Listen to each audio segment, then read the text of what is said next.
igualdad salarial, no violencia de género, respeto, equidad, justicia, integración laboral. igualdad de oportunidades.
vestimenta, estereotipos, desigualdades.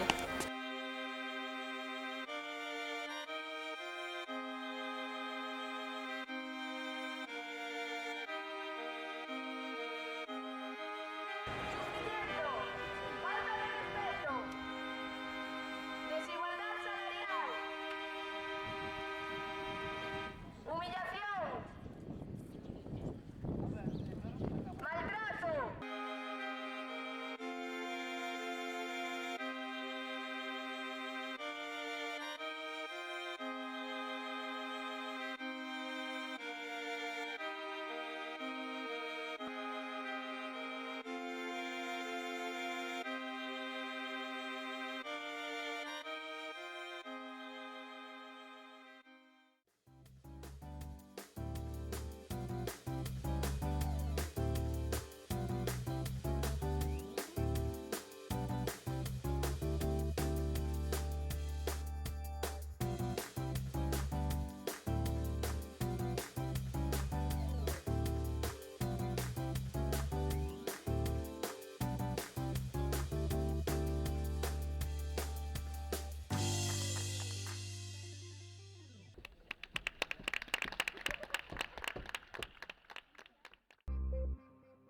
Está polo Día da Muller Traballadora, pero é que de lei era que o houberan feito o Día da Muller Traballadora, non hoxe que xa pasou tempo. Pero o Día da Muller Traballadora facerían outras cousas. Eu entendí como a igualdade entre ambos sexos. O que é a igualdade? Vale, Cousa pero de- está en relación co Día da Muller Traballadora. Sí, pero Con me todos das os a días mí do igual, ano, moito máis os porque 365 me días, das porque a a muller mí traballamos desde pola mañá hasta noite. E a veces doble, porque a que traballa fora, despois traballa na casa. Pero bueno, a mí gustoume, a verdad, que me parece que os nenos Está en ben. esta cidade Aparte- teñen unhas ganas de traballar. Sí, e a parte É unhas que está ganas de ben facer cousas. darlle uns valores aos nenos, porque son o futuro, e son os que teñen que cambiar o chip de como están hoxe as cousas. Entonces está moi ben que se lles enseñe desde Hai que nenos empezar- todos os valores e todo eso, porque encima co que temos de violencia de género, delita marinero.